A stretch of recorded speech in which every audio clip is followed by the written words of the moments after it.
Unique story point की एक और कहानी में आपका स्वागत है। आज की कहानी है पड़ोसी राजा। विजयनगर राज्य का अपने पड़ोसी राज्य से मन मुटाव चल रहा था। तेनालीराम के विरोधियों को तेनालीराम के खिलाफ राजा कृष्णदेव राय को भड़काने का यह बड़ा ही सुंदर अवसर जान पड़ा। एक दिन राजा कृष्णदेव राय अपने बगीचे में अकेले बैठे पड़ोसी राज्य की समस्या के बारे में सोच रहे थे कि तभी एक दरबारी उनके पास पहुंचा और बड़ी होशियारी से इधर उधर झांकता हुआ राजा के कान के पास मुंह ले जाकर बोला, महाराज कुछ सुना आपने? नहीं तो क्या हुआ? राजा चौंके। महाराज क्षमा करे, पहले जान बख्श देने का वचन दे तो कुछ कहूँ। जो भी कहना हो निसंकोच कहो, डरने की कोई बात नहीं है। राजा ने दरबारी को अभेदान देते हुए कहा, महाराज तेनालीराम पड़ोसी राजा से मिले हुए हैं। वे हमारे पड़ोसी राजा के साथ हमारे संबंध बिगाड़ना चाहते हैं। क्या बकते हो? राजा गरज कर बोले, मैं तो पहले ही समझ गया था महाराज। तेनालीराम ने आपके ऊपर ऐसा जादू किया है कि आप उसकी शिकायत सुन ही नहीं सकते, या यूँ कहिए कि तेनालीराम की शिकायत आपके कानों को सहन नहीं होती। तेनालीराम राज्य का सच्चा वफादार है, वह कभी राजद्रोह नहीं कर सकता। तुम्हें कहीं से अवश्य ही गलत सूचना मिली है। राजा कृष्णदेव राय ने उस दरबारी से कहा, महाराज आपको जितना विश्वास तेनालीराम की सच्चाई पर है, उससे कहीं अधिक विश्वास मुझे अपनी इस सूचना पर है। पूरी तरह जांच व परख करके ही मैंने आप तक ये सूचना पहुंचाई है। जब उस दरबारी ने खूब जोर देकर अपनी बात कही तो राजा को सोचने पर मजबूर होना पड़ा। राजा ने कहा, ठीक है, मैं इस बात की जाँच करूँगा और अगर तेनालीराम दोषी पाया गया तो उसे अवश्य ही कठोर दंड दिया जाएगा। राजा की इस बात से प्रसन्न होकर दरबारी अपने घर चला गया।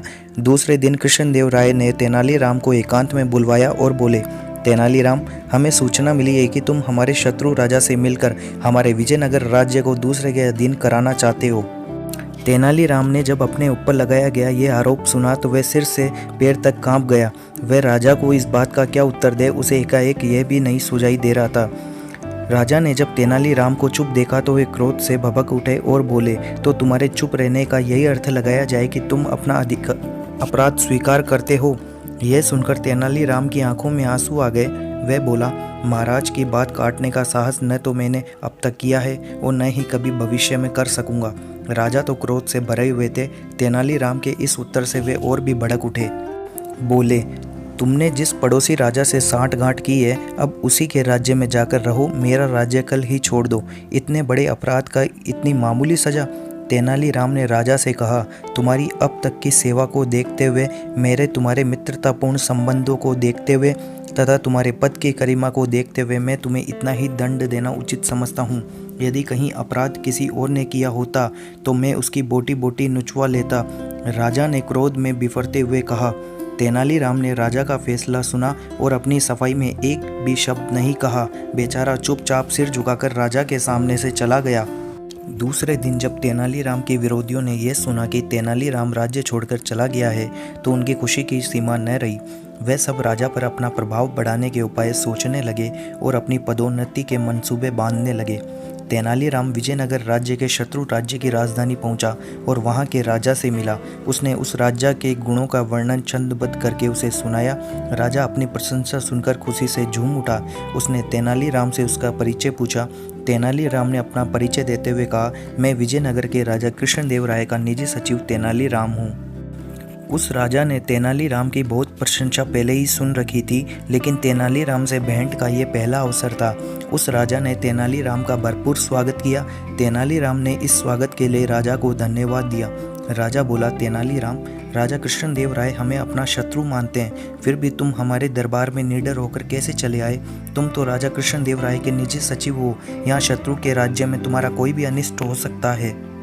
राजा ने हालांकि सच कहा था, फिर भी तेनालीराम ने मुस्कुराकर कहा, राजन, आप विद्वान हैं, आपके पास अपार शक्ति है, आप सुयोग्य प्रशासक हैं और प्रजा की भलाई चाहने वाले हैं। बिल्कुल ऐसे ही गुण हमारे महाराज में भी है। वे आपको अपना शत्रु नहीं मित्र मानते हैं। आपकी इसी भ्रांति के निवारण के लिए महाराज ने मुझे आपके पास भेजा है। महाराज हमारे दुश्मन नहीं, दोस्त हैं। आश्चर्य से चौंकता हुआ राजा बोला, लेकिन हमारे जासूसों ने तो हमें यह खबर दी थी कि राजा कृष्णदेव राय हमारे राज्य पर हमला करने की तैयारी कर रहे हैं। हाँ राजन, हमारे गुप्तचरों ने हमारे महाराज से यही बात आपके लिए भी कही थी, तभी हमारे महाराज ने मुझे आपके पास भेजा है। युद्ध कभी किसी के लिए लाभकारी हुआ है जो आप जैसे दो विद्वान राजाओं को लाभकारी होगा? तेनालीराम ने कहा। उस राजा पर तेनालीराम की बातों का असर हुआ। वह बोला, लड़ाई तो मैं भी नहीं चाहता, लेकिन यह बात साबित कैसे हो कि राजा कृष्णदेवराय सच्चे दिल से सुलह के इच्छुक है।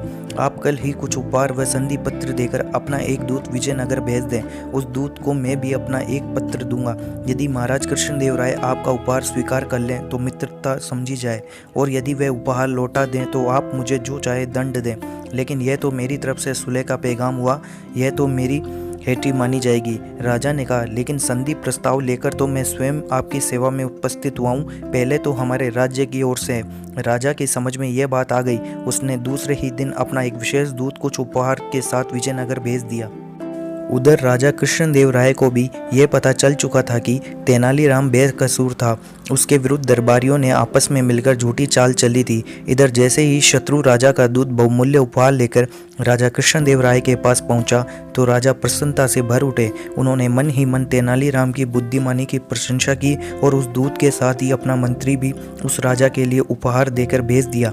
राजा कृष्णदेवराय ने अपना एक विशेष पत्र भी उस राजा के नाम लिखा कि तेनालीराम को तुरंत वापस भेज दिया जाए।